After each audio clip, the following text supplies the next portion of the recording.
Welcome to Education Without Borders. This is education where there are no borders, and it is the education that takes the place of the general paper that we used to have in advanced level of certificate. And this is the subject that used to prepare students for life. Therefore, Education Without Borders is filling that gap to be able to educate you for life so that you can fit in the job market, you can fit in the society. Now, talking about general paper and what is trending, I know I want to give an example of Kenya, my beloved country. In Kenya, my beloved country, every time we have a new government in, there's usually policies that come in. They are normally what they are called the flagship project. There is the agenda of the government. And today, 2024, what is there is a very important agenda, is the bottom-up transformation agenda. And in this Education Without Borders, I want us to ask ourselves to think very seriously. Do we take this, what we understand by bottom up? I want to just give an example of what I understand by a bottom up agenda or transformation agenda. And I'm a strong believer that whatever pronouncements are made at high level should always be cascaded to the lower level, because we are all citizens, we are all important stakeholders. You and I are very important stakeholders in our country, and therefore when there is a certain agenda, it's good to ask oneself, what is my contribution towards this? What's my contribution to ensure that this agenda is actualized? And you can always cut down to your own level. At my own level, talking from a heart of a researcher, I would like to look at a bottom-up transformation agenda as a case where you want to look at how do you fit in, how do you incorporate, how do you make the people around you included in whatever it is you are doing. For example, if it's a research, if you are undertaking a research within a certain community, do you hold sensitization? Does that community actually appreciate the purpose of that research? When you go out from your desk to the field to collect data, do you sensitize your subjects and allow them to fully understand and walk along with you, even as you undertake your research, even as you collect your data? Do you allow your subjects to be included in all that, or you just use them to give you answers without knowing how will you use this information?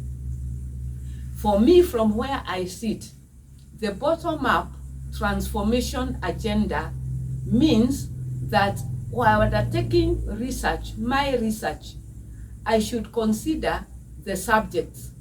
I should consider wherever I'm going to get my data.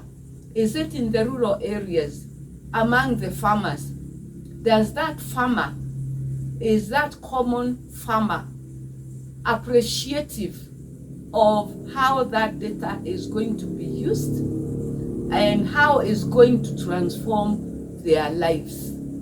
How is that data or that research that I'm going to undertake going to change or to impact the life of that person?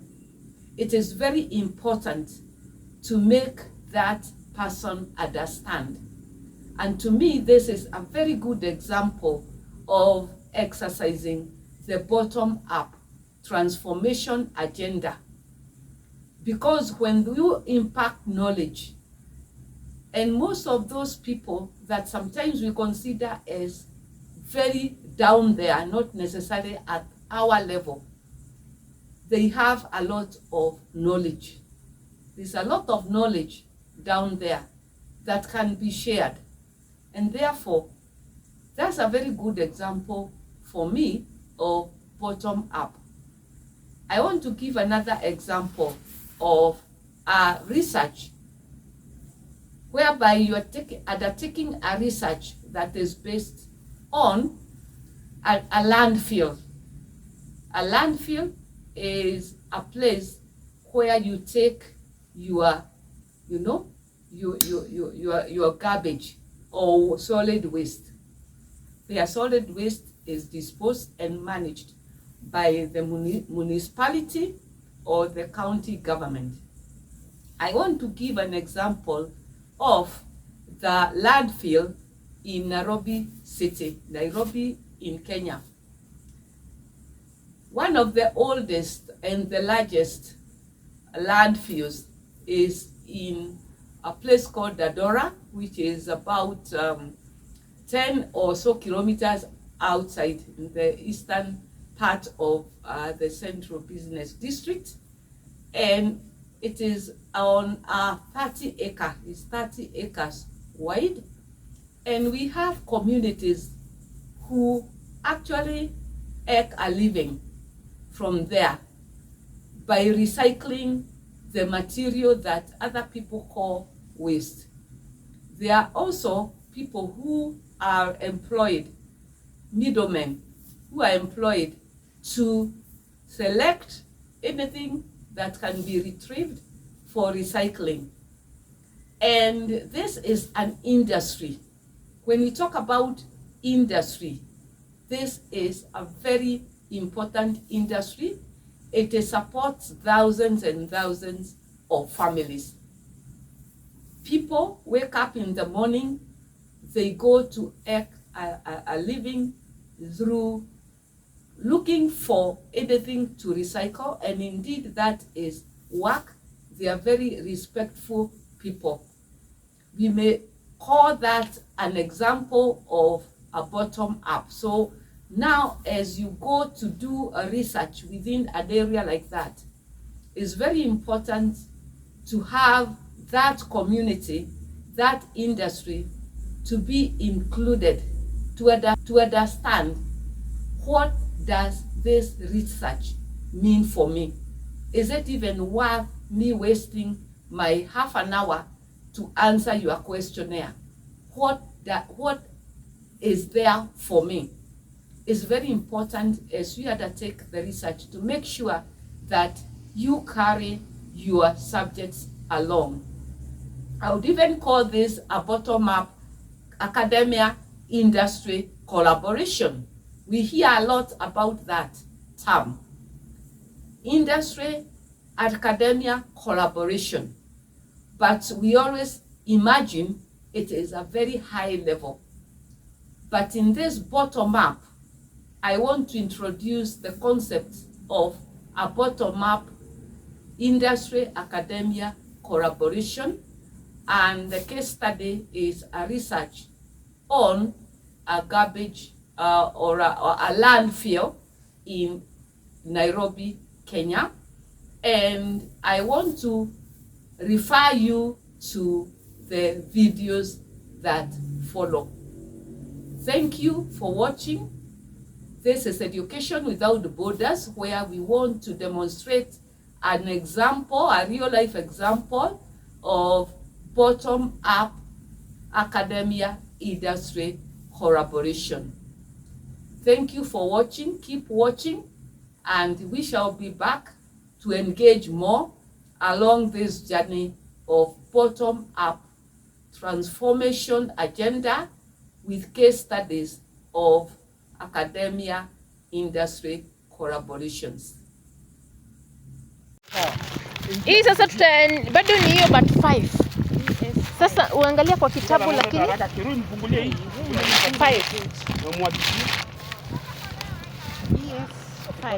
Sasa ni 5.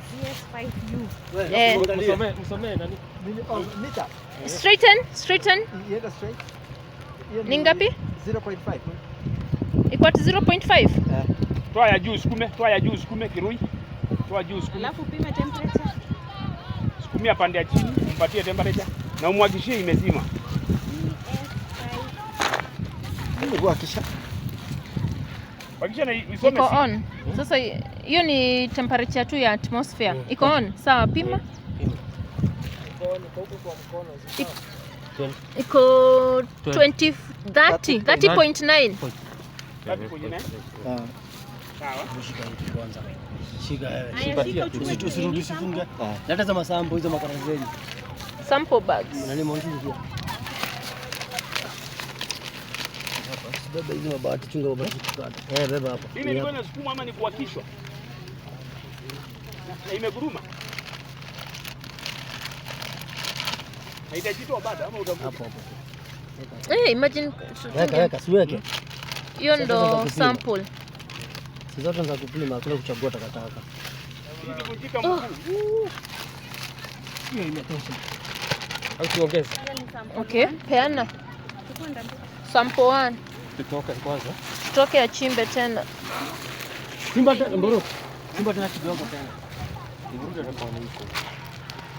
Niko na uchafu hapa Kirui. Na makapi nimerukia hapa. Hapa. Sasa tunaenda medium. Kirudi nyuma kidogo. Ama kwanza atoe hiyo.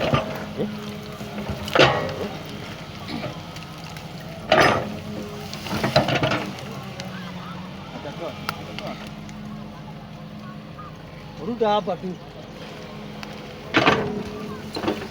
Hapo shimo. Irene wewe. Naitwa Ikawa kidogo. Tukaatwana na wewe tukaarithania saini yana. Tukale hali hapo. Ni hapa tangu kwa.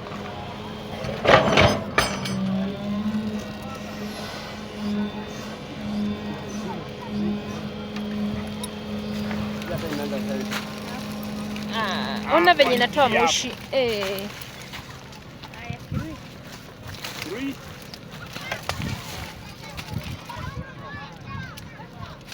Kama iko 100 ni 1. Hata iko at 120. Kipia ukuje. 110. Andika 110. Andika 110. 1.2. Shika Mwangi.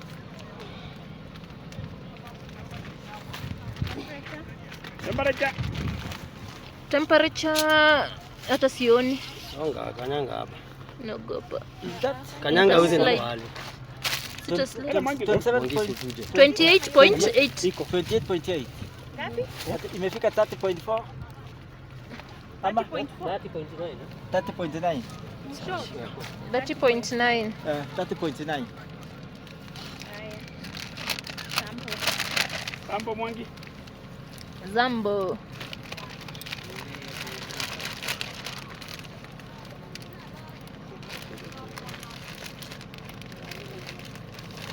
Hivyo. Peana sample 2. Mara moja. Sample 2. Fanya ya mwisho mboro. Kama mboro. Gusia mashi oshimbe regelea mwisho. Reha nini? Orikarikia, sorry. Thomas.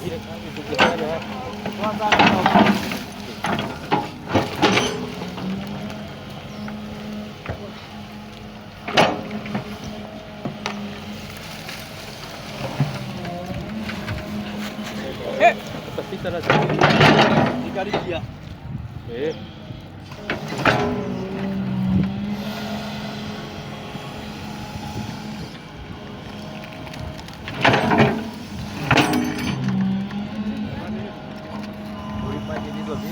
Mm.